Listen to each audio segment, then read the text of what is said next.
And so I'm very excited and honored to be hosting this discussion today, as we do have a few very important people joining us. First and foremost, we have two members from the She Recovers community, Suzie and Jessica, who are going to be courageously and vulnerably sharing their experience of receiving individualized therapy through BetterHelp. And then we're also joined by the clinical therapist, Haesue, who will be speaking to the professional experience of this as well. So thank you all so much for your time and for your hearts and for your experience, and to all who make this series possible. So first, again, I'm going to take some questions over to Suzie and Jessica. I know you both have been receiving care through the therapists at BetterHelp. So I'm just curious to know, I would love to talk to you both a little bit about your experience and what that's been like as recovering women. So Suzie, I'd like to open the floor to you first. Please do take a moment to introduce yourself, of course, and let us know, how has receiving individual supportive of your recovery? Hi, everybody. I'm Suzie Spitfire, and I am joining you from the traditional territory of the Lekwungen people, which is Vic West is where I am in British Columbia. And I'm in recovery from, I like to say, life, because there's so many things: diet culture, disordered eating, low self-worth with a healthy dose of negative self-talk, bouts of codependency, intergenerational trauma, anxiety, depression, the list goes on. And last winter solstice, I decided that my relationship with alcohol was not a healthy one, so I gave it up. And then I sort of, made this decision that I probably needed help with this, or all the things really. And I just kind of mulled it over, and I had been always one that had taken mindfulness courses or CBT skills and all that sort of thing. And they were always group classes, which were great. It was super social. And of course, with this pandemic, that wasn't really available. It was all online. And then when I learned about BetterHelp, I got a therapist, and it was really amazing. The difference between what you can get in a group course, sort of more like classes and school situation where you're learning from the teacher, but you can really dig deeper with one-on-one therapy, and that made quite a difference. I feel like the last year has been a year of shadow work, of seeing why my response to things is the way that it is, and it's really helped me to be successful in life, in recovery, in all the things that I said. That's so beautiful and powerful that you have shared that it's like, also a journey of self-discovery, and that perhaps, as recovering women, that maybe we don't know everything there is to know yet about ourselves. And what a beautiful way to kind of open that door and continue to evolve and continue to learn, who you are and what you desire in the world. What have you learned about yourself in this process as kind of that opening and that becoming? Well, I have learned that I am a social person, and this lack of community has been really hard on me. And that a lot of the, well, I guess talk about my relationship with alcohol is I was just sort of finding comfort in not feeling my feelings, as so often I did with other things, whether it be food or isolation or whatever. And I learned that I was sort of believing the stories that I had been telling myself, which were just stories. They weren't actually the truth. And I kind of needed a little bit of someone to listen and then to sort of respond to what I was saying, and to help me through all that.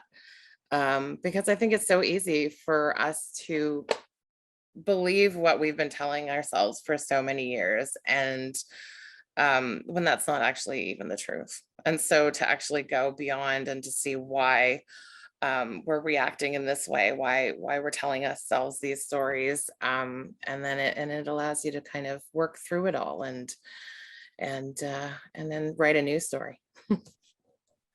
That's so beautiful. I love that you're writing a new story.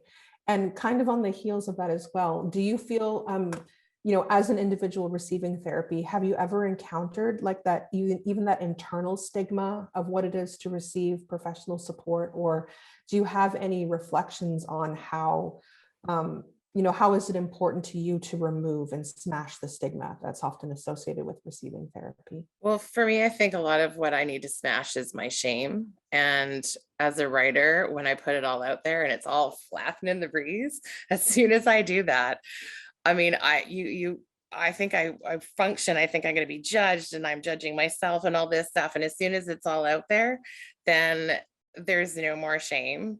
And instead of being met with judgment, I get met with me too from different people. And then that is the connection, right? That's what I'm looking for, is connection and community, to feel seen and heard and valued. And you get that from therapy. You get that when She Recovers. You get that by being vulnerable and putting it out there. And so even though it was sort of hard for that first step, maybe like to actually go and seek help, once it's there, you're like, why didn't I do this 20 years ago?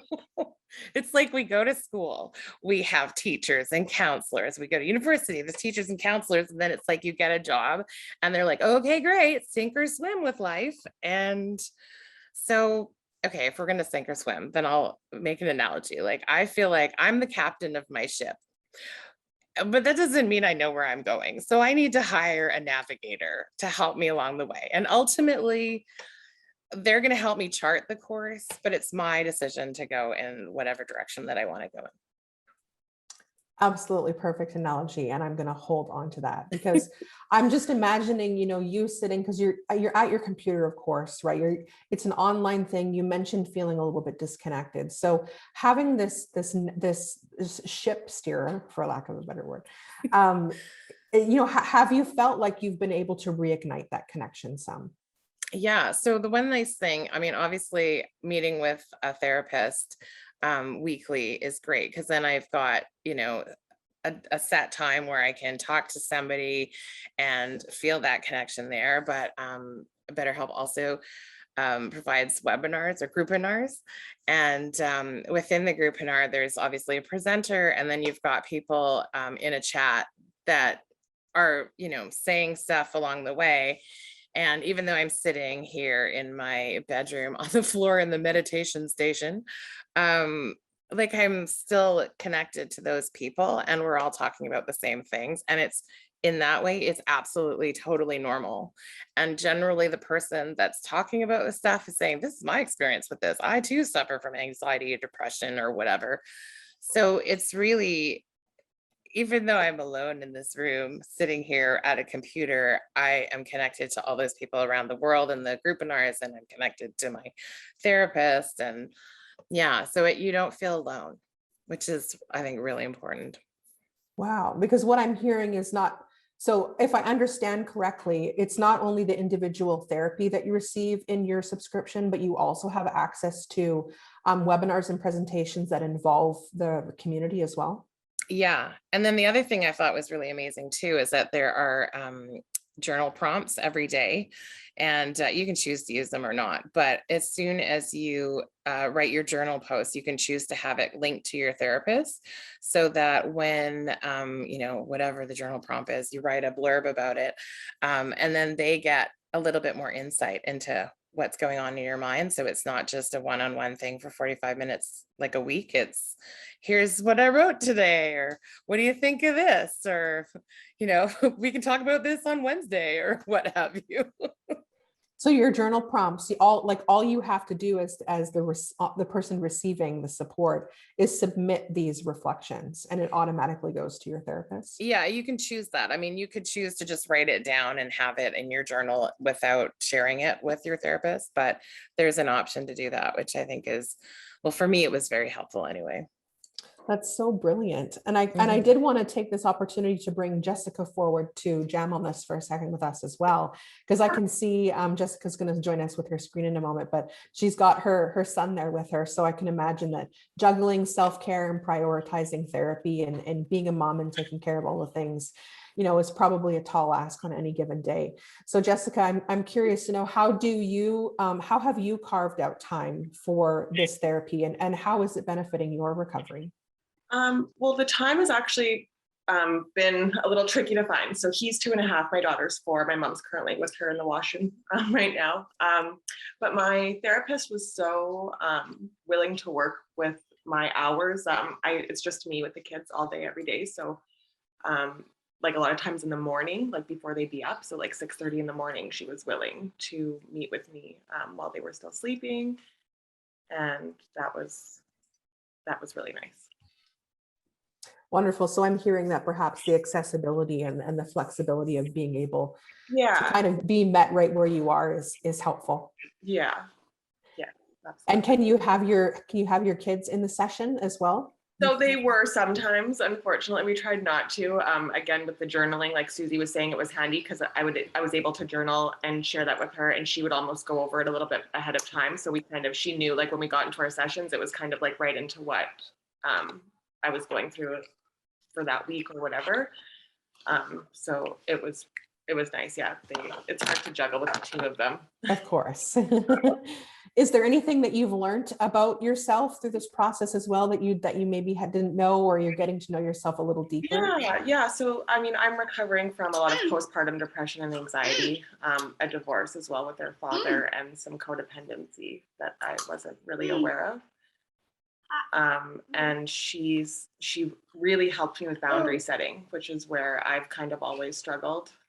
More of a people pleaser. The codependent side of me wants to just make that more comfortable, and being able to set boundaries and try and just prioritize myself as much as I can has been really, really beneficial for all 3 of us.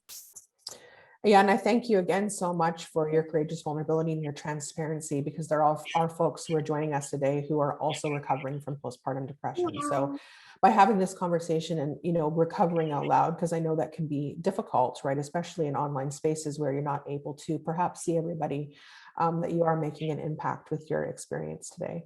Is there a piece about, had you attended therapy before? Is there a piece about the BetterHelp platform, or perhaps the matching of your therapist, or anything that had made a positive impact for you as well? I've kind of dabbled through therapy since I was a teenager, here and there. Post-divorce, I got more into it, obviously realizing so many things. And the nice thing with BetterHelp was like matching with my therapist. I've kind of struggled with connecting with a few therapists before, and actually even on BetterHelp, the first one that I met with, I just felt like there wasn't a connection. And I do think kind of an instant connection is really important. And I was actually able to go through BetterHelp and choose my therapist, Letitia, who was able, she specialized in post-divorce recovery. She specialized in the postpartum. So she had gone through all the things that I was going through. So that was really special. And I hadn't had that with any of the, Alberta Health. You just kind of get assigned to somebody, or the other ones, which are so expensive and unaffordable. It was really tricky. So that was really nice. The matching process was great. And I was able to text her throughout the week, which was really cool. Obviously your other therapist, it's kind of you get to talk to them for that 45 minutes, but she would text me as many times as I text her throughout the week, on top of that. So that was really nice. Oh, wow. That's incredible to hear. With the matching process, did you have to go through the system and tell, the BetterHelp platform what you were looking for? Did it match you automatically, or was it a manual actually gave me process? A list of just kind of what I was looking for in therapy, the things that I was wanting to work on. And there was so many options. So again, the post-divorce recovery was the most important for me. And and then it gave you a list of all the therapists with what they did.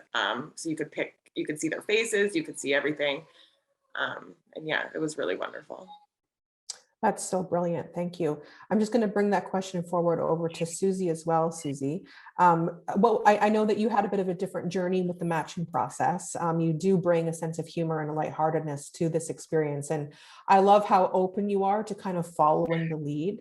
So I know it was a little bit different for you. I'd love to hear about your experience with the matching process and the platform. Yeah, so there was a bunch of questions that they asked, and I answered them, and I'd requested a female therapist and not religious and whatever. And so it was interesting because I was matched. And then when I was reading up about my therapist, I was like, I don't feel like this gentleman with a more religious background is sort of my style. And I decided I was going to change. I thought, well, I think the universe is telling me I should go with this guy. And then I thought, you know what? It's actually, maybe I should use my women's intuition and go with what I think is best for me.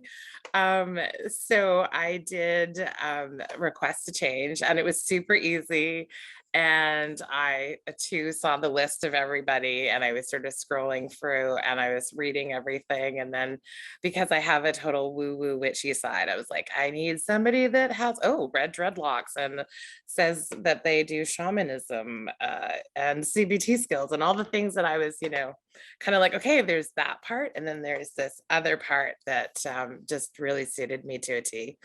And then I was really excited to land with Wendy, and we just clicked, which is fantastic. So it is really easy to switch and to sort of figure out who maybe you would want to have. That's so brilliant. So you went through the matching process. It obviously wasn't a fit for you. And then you had the opportunity to kind of manually go through who you felt would be a better fit and choose somebody. Is that correct? Yeah. And what you can do is you can sort of list off things that you would like help with. And then they sort of, tailor the list down to a certain amount of people. And then you can go through those people and pick who you think would be a good match for you. I will step in to share my personal experience for a second as well, in that as a recovering codependent perfectionist, when in the past, when it had come to looking for a therapist, I would get lost in the research, right? I would spend hours upon hours on Google trying to figure out like who the perfect fit is for me. And what I'm hearing from you is that, you saw it didn't feel like a match for you right at the beginning, and you had other avenues to help you in that process. So perhaps you didn't get caught in a vortex of also trying to find, the perfect fit. Does that sound congruent for you? Absolutely. Yeah. I mean, I think everybody's obviously well qualified. And then also the more groupinars that I did, I was like, oh, I saw that person. They're so good in this groupinar. I mean, they would have been fantastic too, right? So I don't think there's a lack of, there's always going to be somebody that works with somebody. So it's there's a good variety of people, and everybody seems to be really kind of spot on, well-informed, kind, yeah, good. And was there an interruption in your support when you were trying to find, did you have to wait quite a while to get Not at all connected with Wendy? Oh, that's great news. No. And today, why have you chosen to share your experience of attending therapy? Well, as I said, I'm putting it all out there because I don't want anybody to feel shame. And I don't think that I feel like what I said before about putting it out there, you can learn from my experiences, my triumphs or my defeats. It's sort of, this is real life, and we got to put it out there so that other people can see what's going on and realize that it's not just them, and that this is, perfectly normal. This is you hire experts for so many things, but when it comes to self-care, you don't go, oh, hey, I need somebody to do that. It's like, I need a professional makeup artist to do my makeup for my wedding. I need, a plumber to fix my toilet. And when things aren't working in your head, maybe you don't go, oh, I need a professional, but this is the opportunity. This is a really easy, low-key, super effective way of self-care. Yeah, you bring up such a good point. I mean, it really is kind of sometimes our mental health can be the last thing that's on somebody's mind. But of course, no, many people don't have a problem, prioritizing the need for a personal trainer, right? For the physical therapy. Exactly. So I wanted to bring that back over to Jessica as well and get your thoughts on, Jessica, why do you think it is important for us as individuals and as a society in general that we normalize this, this need or this seeking therapy? I just think that it's important that everybody, like for myself, for example, that you're not alone. Like again, with the groupinars and the webinars, it was nice to see, like I was able to join a lot that were like parenting through a pandemic. And you, like in this time we have been so isolated. I mean, I'm a stay-at-home mom now and in a pandemic. So, you do feel alone and you feel like you're going crazy, and it's amazing to just hear other people going through the exact same thing.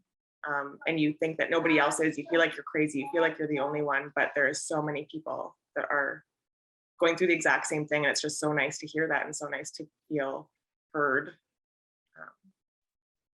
Yeah, in our regular social circles, it's not something that really comes up as a topic, right? Again, Right. I might speak about, the getting my makeup done, for a special event, or I might talk about going to the gym, but I'm not as likely to say to you, especially in small talk, hey, I'm seeing a therapist, right? So thank you, because I do feel that this conversation, it can be part of that kind of small talk for people. And I did want to bring forward Haesue Jo from BetterHelp to share her thoughts and experiences. I have a few more questions for the both of you, but I really appreciate your reflections so far. Haesue Jo is a licensed marriage and family therapist with experience providing individuals and family therapy in community mental health, school settings, day treatment facilities, and of course, via teletherapy. She is currently head of clinical operations at BetterHelp, which allows her to empower other therapists to be successful at bringing their skills online. And her current clinical focus and interest includes AAPI mental wellness, anxiety, relationship and family dynamics, trauma, and gender identity. And for those who may have joined the session with Haesue a few months ago, she taught us a great deal about what trauma is and how we can receive support and healing for that experience. And to practice self-care, she also enjoys spending time with loved ones, including her dogs and cats, which are so welcome in this space. Yoga and fitness, going to the aquarium, snowboarding in the winter, and seeing live music all year round. Haesue, you sound like someone I would love to spend time with. So thank you so much for being here. And my first question for you as well is the same. Why do you feel as a therapist and a provider of these support services, why do you feel it's important for us to have discussions like this to normalize therapy? Thank you so much for that wonderful intro. And I'll get to that question in just a second, but I wanted to thank Jessica and Suzie so much, because listening to you talk about your testimonial and your experience with BetterHelp, so humbling for me and amazing to hear. I deal with a lot of quality assurance. So, this is real life. Not every single experience is going to be positive for somebody. And most of my day deals with a lot of the folks that we're trying to help have a better experience. So hearing about your wonderful experience and having a good time with scheduling and matching up and finding the right person, I really hope and wish for that for everybody that encounters this service. So if you out there are listening and you ever do encounter an experience that doesn't feel the greatest for you, please reach out to us, because my team exists to help make those things better and find resolutions if there are issues.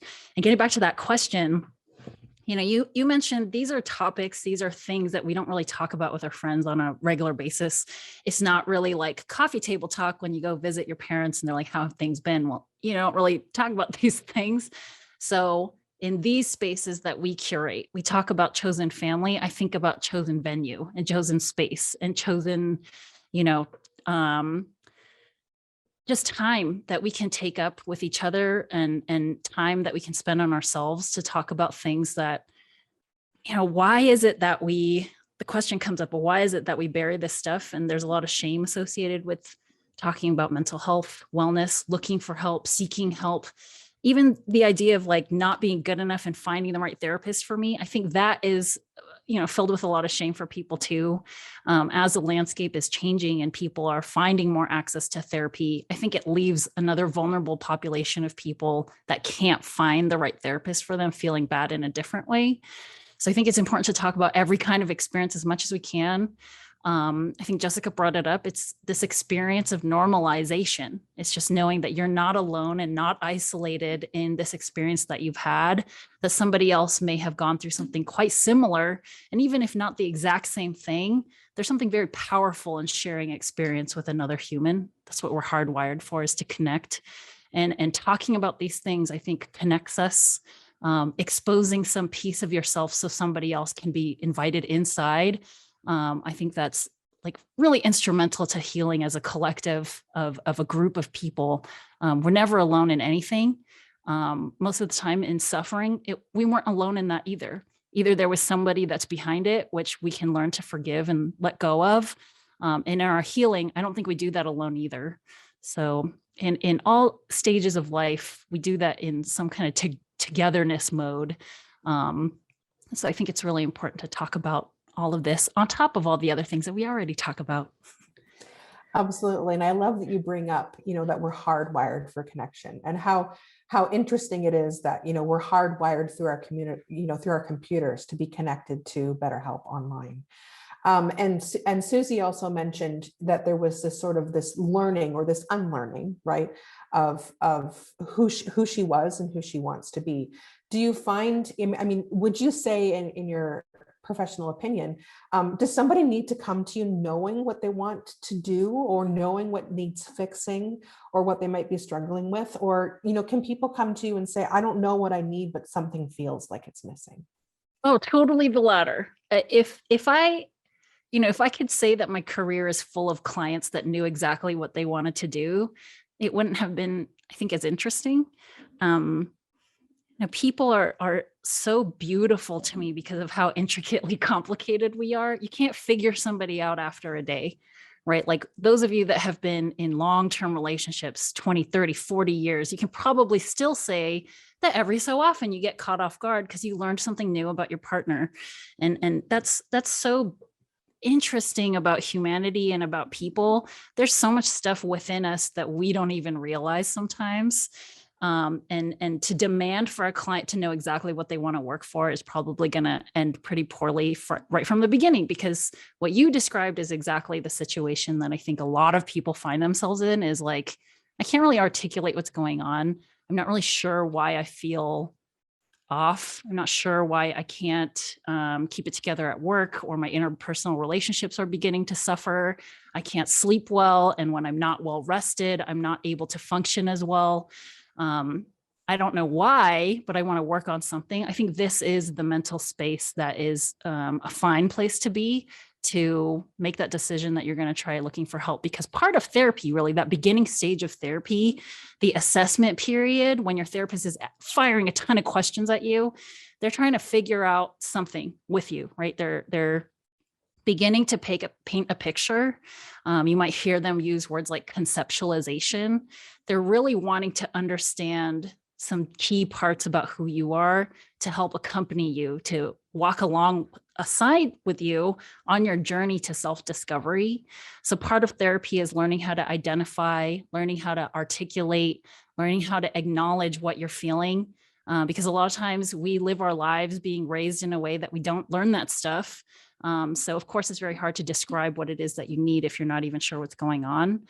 So if you just feel a little off, like you described, that's okay. And coming to therapy, my hope for you is that is where you will learn how to identify, articulate, and then address the thing that's bothering you.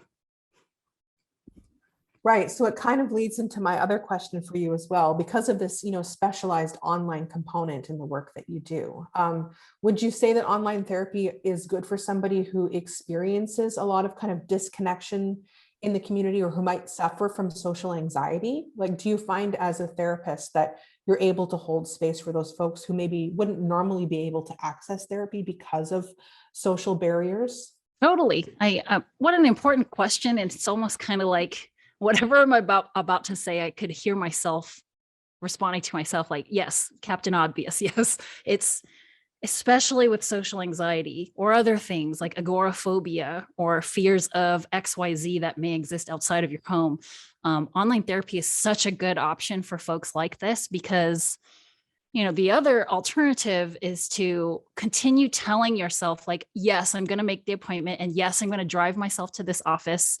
And then you keep pushing it off week after week after week after week because of all of the various issues that are very difficult to overcome by yourself. With the online option, you just need a computer or a smartphone and solid internet connection, which I know not everybody has access to that either. So if you do have access to all these things that I've said, now you have this opportunity to engage with someone, to connect with someone who is a licensed professional. You're not confined or, frankly, restrained from being able to go to this stuff because you don't have a car or because your schedule's really busy. This idea that I don't have time for 45 minutes to myself each week, that's probably why you're having some issues now if you can't carve out time to take care of yourself. You mentioned earlier in this call that people have no issue prioritizing things like a trainer, or maybe even like putting money into somebody that's going to clean your house for you, like all these things that you find to be important to lessen some kind of load so that you can have time back for yourself. Consider mental and emotional wellness as one of these top priorities, because if you're not able to feel well, or if you're not even feeling like you're functioning, like everything else is going to fall out of place. So the online option, of course, affords you something that's very discreet, but it's something that's just convenient. It's something that at the end of the day, you can tell yourself, like, if you didn't do it, that's on you. And I think that's really important in the therapeutic healing process too, is to start taking ownership of your life. Nobody's at fault for being a victim of trauma. It's never your fault for being on the receiving end of something really tragic and horrible. But we as individuals, I think, do have a responsibility to ourselves to take care of ourselves, and to really get into an active space where we're taking charge and trying things. If we're in a space that feels dark, that feels hopeless, it's going to stay that way if you don't try something different. So brilliant. And I know that you would be okay with me bringing this forward. Suzie, one of our speakers, has said it feels super safe because you're in your own home and you don't have to make an appointment and get yourself to the office. And perhaps you don't have to put on pants if you don't want to, right? So what I'm hearing is right, a sense of comfort and a sense of being your own kind of personal authority on how you feel ready to show up. And I know, again, because I mentioned you had a previous session with us where you talked about all things about what is trauma and how do we heal. And so, as somebody who's been in this space for some time and seen the online landscape evolve and adapt, right, to multiple pandemics, something at the beginning that I noticed was there was a lot of talk at the beginning that trauma therapy wasn't possible online, that there was still going to be, some sort of disconnection between the client and the provider because of being online. Now, I have my own opinions on how that has evolved to actually be the opposite, but I'm curious to know from your perspective, can trauma therapy be provided online, and why is online maybe perhaps an even better tool for folks who are victims of trauma?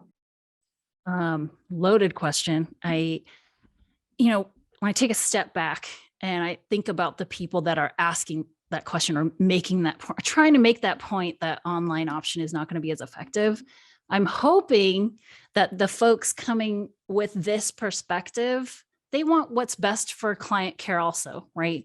It could be that folks that are resistant to trying this new format are thinking in person is the traditional way. In person is the way that we have a lot more research and literature to back up the efficacy. In person is what we're all used to. In person should stay. And I agree, in person shouldn't go anywhere. But the idea that an industry can't change or have some kind of evolution in it is how you keep it from evolving. And when you think about how old the delivery of therapeutic services, it's not that old at all. It's only a couple hundred years at most. And to say that we're stopped in like some stagnant point in time, that it's never going to change, that we can only do it one way, I think that's a disservice to all of us as humanity as we move forward in a progressing society and evolving cultural space. To say that we're going to keep therapy the way that it was 100 years ago, while our communities continue to evolve and change to different circumstantial needs of our world, I think that's silly. So yes, of course, I think that trauma can be treated online. I think tons of things can. And, I've shared this kind of analogy in my mind in so many places that I've spoken about this thing. It's because it's so true to me. If we're going to trust the internet to help us find our spouses, if we're going to trust the internet to sign off on a bunch of really important paperwork, to close on a house, to put my entire life savings into purchasing property, if I'm going to choose the internet or trust the internet to educate my child, if I'm going to trust the internet to get my groceries delivered and make sure the food that is safe for me, there's all these things that we've already adopted the internet for as a really viable option to keep our lives healthy and, get the access to the things that we need. So this resistance to thinking that like therapy can't be delivered online effectively, I have a lot of questions. I want to interview the person that thinks that way. It's like, well, let's talk about that so I can understand, because I still have a really hard time wrapping my head around being open to more options, right? It's obvious that there's brokenness in our mental health systems. I'm in the US, you're in Canada. I'm sure it's very similar, and I see it across the globe. Access to mental health care is really hard to come by for a lot of marginalized communities, and bringing it online just creates access. Like, I don't know how else to explain, like, why would this be a bad thing? Of course, there's going to be situations where it's not ideal. But if the alternate is to have zero care and zero options, some part of me is like, we got to try something. We got to try everything. And with the treatment of trauma, I think some people may be resistant, thinking like you can't make an intimate connection the way that you need for the healing properties of trauma therapy. But again, it's like if people are finding their spouses, which to me is one of the most intimate relationships you can have with someone, and you create this deep connection with someone over video, over messaging. Of course, you're getting to bare your heart and your soul to someone. You can totally do that with your therapist online too. And there's a lot of evidence-based treatments for trauma, and so many of these things have been adapted to be delivered online now. You've probably heard of EMDR. Prior to COVID, it was pretty controversial to try to offer this online, but people evolved. People stepped up to try to bring something and make it workable so that we can continue to bring healing when everybody's stuck at home. So I know that was super long-winded. I could go on about this forever, but it's a really important topic and a really important question. So thank you. Yeah, and thank you for your passion around it, because what I'm also hearing is that, we're looking at things as they're evolving, right? And that perhaps sometimes as professionals, maybe some folks who do look at the data kind of forget to have conversations like this, where we're asking people like Jessica and Suzie, what's been your experience? Because from what I'm hearing from both of them, it's only served them to their benefit and provided a deeper care and have been more accessible. So thank you for the reminder as well, that it's about the connection with the people that you're working with, and you're kind of on the front lines there, supporting therapists and individuals on both sides. And so I deeply appreciate your reflections, because, it's the conversations like this where we learn, well, actually it is beneficial and helpful. And that's so cool to learn about the EMDR piece as well, and that we're discovering through practicing these things that it is possible and it can be effective. And you brought up a point about safety. So I just kind of wanted to ask you in general, for folks who are tuning in, who are maybe a bit hesitant to participate online, is their privacy protected in this space? Yes. So that's a really good concern to have in this day and age. Everybody hears about this stuff, data, privacy, how's my data handled? So the first thing is we have a privacy policy, and it outlines everything in technical jargon. If anyone is ever interested in checking that out, so it's betterhelp.com/privacy. So that's where everything is outlined in terms of what data is collected and how it is used. I will say right now, if you go in there's a lot of language that I don't even understand. It's really technical, but ultimately, the conversations and the content between you and your therapist are confidential, the way that they would be in an office. And, the way that the therapists are storing their documentation, in my mind, it's even more secure than what's traditional, which is to keep your hard copy papers in a file cabinet locked away in an office, which is prone to being broken into, which is prone to physical damage, but with what we're doing now, it's like we've revolutionized the way that care is being delivered and the way that therapists can access their tools and store their notes securely and have access to those in a secure way. If you also go to betterhelp.com/privacy, betterhelp.com/FAQ, There's a couple of questions in there that you can read the answers in terms of what is can be expected in terms of how your data is used. So you'll see that we have encryption involved. Like I said, I'm not a super technical person, but we have a cybersecurity team that's working to keep all of the really sensitive information secure. So the cybersecurity team, folks, is even bigger than our clinical operations team. So I'll tell you how much we prioritize this stuff. And all of the live sessions, so that's live video, phone, and chat, none of that content is recorded or stored anywhere. It's not monitored. So it's mimicking the very private nature of a live therapy session. It's just, it happens between you and your therapist. And once it's over, that's it. Nobody can witness what happened in that room besides you and therapist. And then, similarly to offline traditional practice, if ever you would like for your therapist to communicate with somebody, whether that's like maybe you have a physician or a prescribing doctor for something, or even you have like a caseworker outside in your community and you want your therapist to talk to them, they can't just talk to them, right? All of the privacy and confidentiality laws still apply to these folks because they're independent contractors that are still licensed with their respective governing boards. They still have to get your signature. They have to get your permission, right? A consent to release information if they're ever going to do that stuff. So having a concern around privacy is important. I think overall, just beyond your life, beyond therapy. So if you want to think about that stuff, it's good to educate yourself on what a company is actually doing. So that's why it's important to review terms and conditions, betterhelp.com/terms. All this stuff is available to you. And as a prudent consumer, I think it is in your best interest to read what you're signing up for so you know exactly how your information is being used. Thank you so much for that. And you actually brought up a segue to a question that a community member is asking. So I'm going to bring forward. They've mentioned, I'm currently under the care of a psychiatrist. Can my therapist work with and share session details with my psychiatrist given my permission? Yeah, so that's going to, you'll want to talk to your therapist directly. If you're not yet a BetterHelp user and this is something that is a hang up for you and you're not really sure if you're going to be able to get engaged in some kind of coordinated care, I don't want to say that I can guarantee that every therapist is willing to do this. We are a very large network. I think we're around 24,000 providers now. And so with a network that large, you're going to have diversity in terms of their treatment approach and how they conceptualize cases and how they're willing to move forward with coordinated care.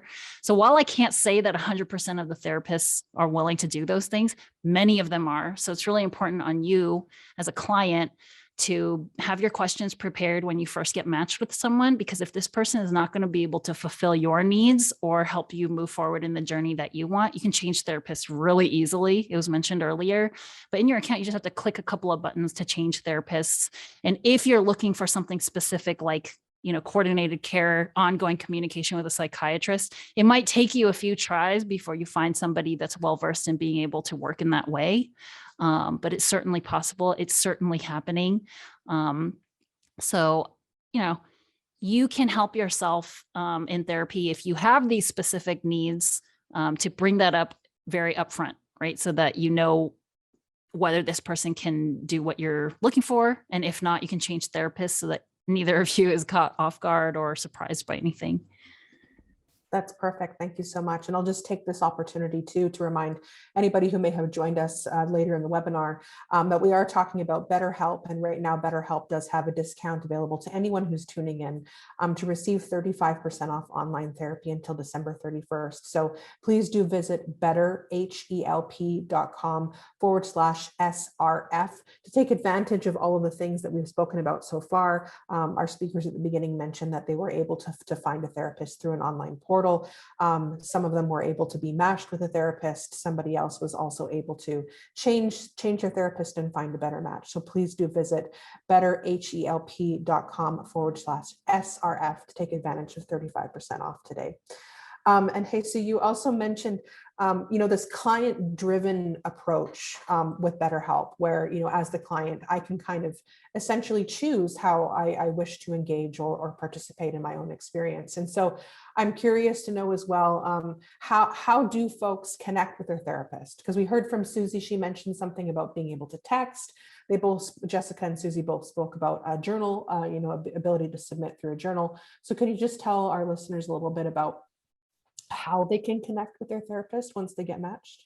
Yes.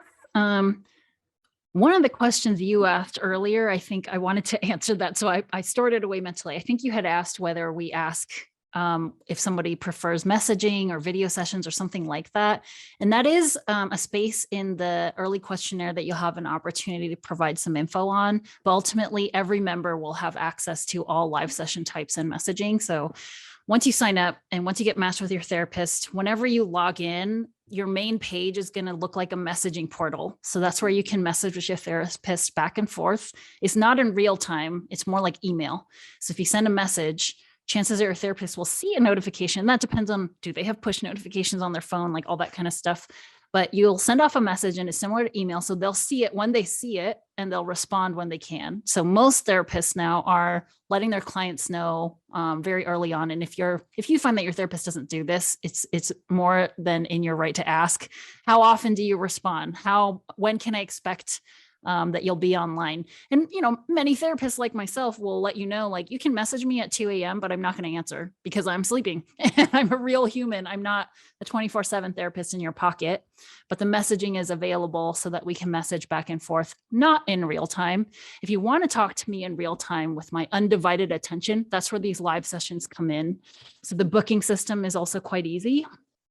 If you're used to traditional therapy in person, you probably have some experience with the back and forth. I've left a voicemail for my therapist. I want to schedule for this date. She calls me back, but I'm busy. So she leaves a voicemail saying this date and this time works. So then I have to catch her again sometime on the phone. And at this point, a week has already passed. So in our system, the scheduling is a lot faster because the therapists mark their open slots on a schedule, and you as a client can only see and book those open slots. So there's no need for back and forth. You just click, boom, you're booked. And at the booking time, you can select whether it's a video session, a phone session, or a live chat. So, I've had clients who prefer to do live chat if their kids are in the room and they don't have as much privacy, for example. I have clients that prefer to do video sessions only, and we almost never message each other. So I really see a diversity in terms of how clients want to engage, and that just speaks to how diverse people are, right? So trend-wise, before COVID and after COVID, we've actually noticed a lot of differences. So before COVID, there's a lot more messaging going on. And after COVID, we're really seeing a shift. More people want to engage in live sessions. I don't know where this is coming from exactly. I can make some guesses. I think a lot of people are lonely, and being able to connect in this live way with another person, I think is a welcomed, break to the isolation at home. So in any case, like, most of the users now are engaging in pretty regular weekly live sessions, whether that's phone, video, or chat. And I think right now, the last time I checked, which is not too long ago, about 20% of users are not really engaging in live sessions, but rather primarily messaging. And I bring that up to just say, if you out there are someone that prefer to express yourself in written communication, you can find a therapist here that is willing to work with you in that way too. Some therapists are not really into writing a lot of messages. So if you get someone like that, but that's not your communication style, it's another reason to change therapists and look for somebody that's a good match for you. That's perfect. Thank you. And I am seeing some more community questions coming through. So just wanted to speak to the collective to say, absolutely, if you have questions for any of our speakers today, please do feel free to bring them forward so we can have them answered. Somebody else has asked, I am part of the LGBTQ community. Are there therapists available specific to my life experience? Absolutely. So on the therapist end, they can actually indicate whether they'd be a good match for somebody if they identify as being part of the community themselves. And this is like self-disclosure. So therapists don't have to mark that if they don't want to, but if they want to, that's something that they can mark. So if you, on your end client, mark on your questionnaire that you prefer to be matched with a therapist as part of the community, we'll try our best to do that based on who's available. But we also have therapists opting in saying that this is an area that they are knowledgeable on, but they themselves are an ally. So that's another thing that you can look for. Another really good question to ask early on, since I think there are some considerations to consider for a professional in this space.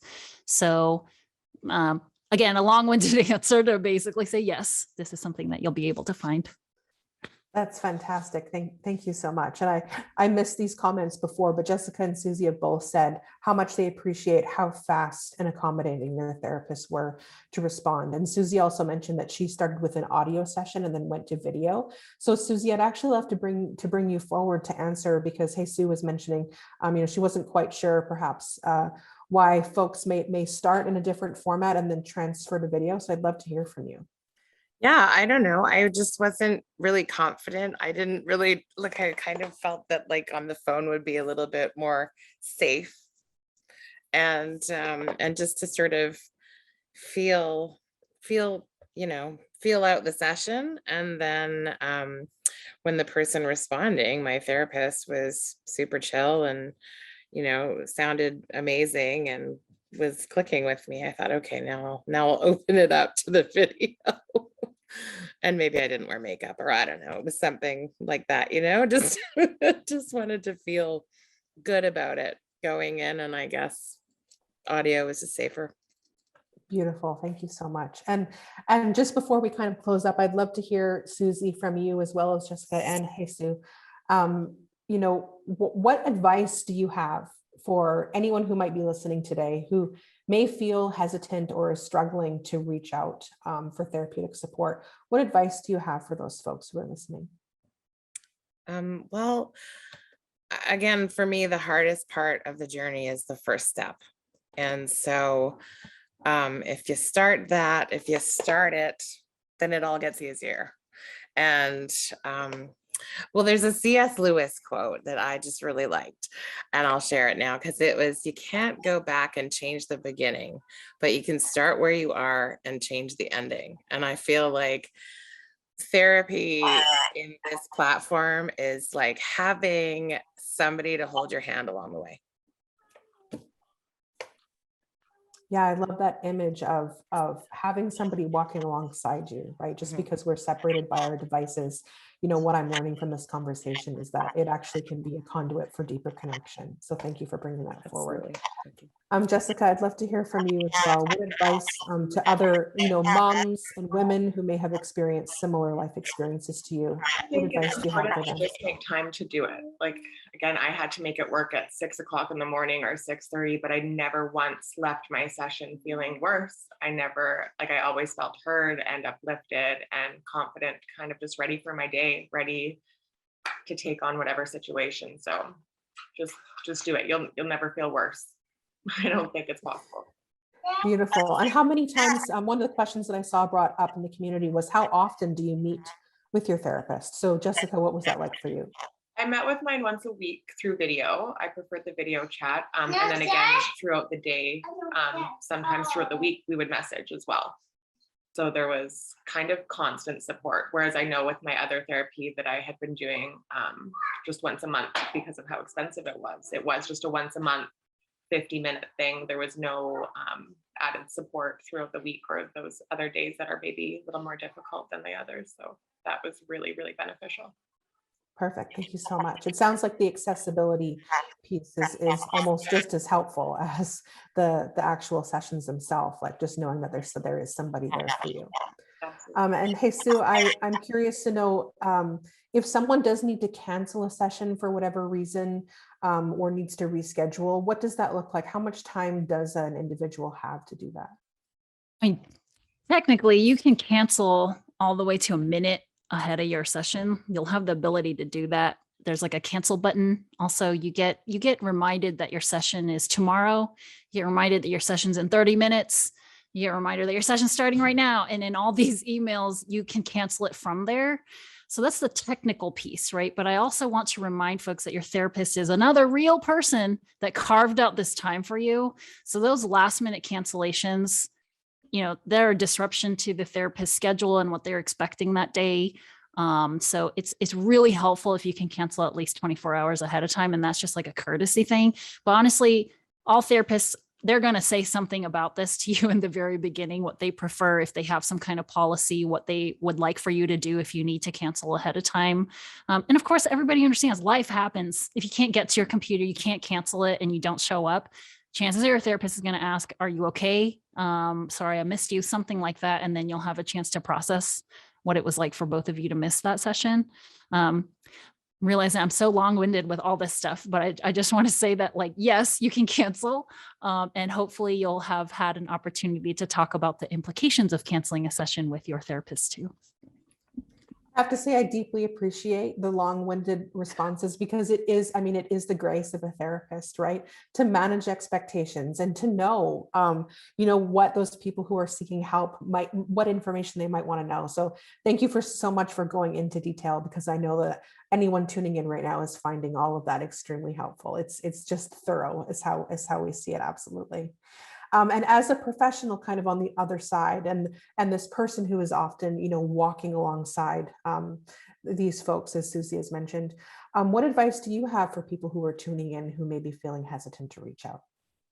So many things, but a lot of folks that identify as women, you've probably found yourself feeling a lot of external pressure to perform, to please, to accommodate, to serve, to be available, emotional labor.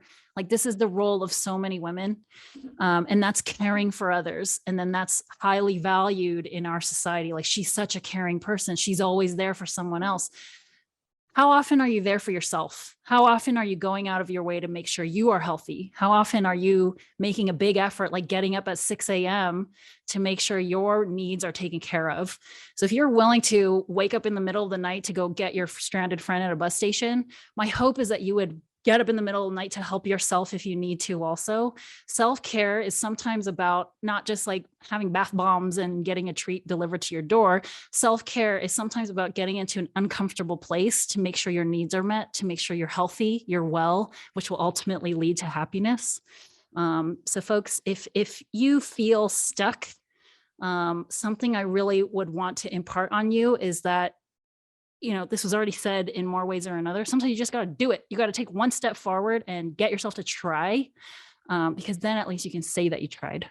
And once you make that effort, once you start taking care of yourself, then you will start to experience what it is to love yourself, which is, I think, the culprit behind so much mental unwellness is when you don't love yourself. And so I really want folks to hear this, to soak it in. You are worthy of your love. You deserve your love more than anybody else, but we're so good at giving that love away. Keep some, give it back to you. Thank you for that precious reminder. I can see people Suzie's doing the twinkle thing that we like to do, and she recovers when something resonates. And absolutely. And it's what I'm hearing is it's the radical part of self-care. And so if anyone has just heard these impassioned messages from the women in the space today, you deserve the relentless care. You deserve some of that love for yourself. So please do take advantage of the 35% off discount that BetterHelp is so graciously offering anybody tuning in today by visiting www.betterhelp.com/SRF, because if we've learned anything, we all deserve to have that time carved out for ourselves, and that it is possible, as Jessica has mentioned, to go to any length to make sure that your mental health is prioritized as much as anyone else in your life. So thank you all so much for bringing your grace, your wisdom, your vulnerability, your courage to this conversation. It's been deeply impactful for everybody participating, and for sharing your heart's experience. And also thank you to everyone who does make this series possible. Thank you so much to BetterHelp for lending, again, the wisdom of Haesue to this conversation. We deeply appreciate being able to have this discussion with you, and also for the $100,000 donation that BetterHelp has provided to our organization so we can have conversations like this. And thank you most importantly as well to anyone who is tuned in today, for showing up, for holding space, for bringing forward your questions, and for stepping into some of that radical self-care that we talked about. I just wanted to make a quick mention that next Monday, we have art therapy for people in a hurry with a very good friend of mine and art therapist, Jody Strom. So we're really looking forward to that. Same time, same place, 11 a.m. PST next Monday. And to learn more about Mental Health Monday and all of our upcoming sessions, please visit sherecovers.org/Mental Health Mondays.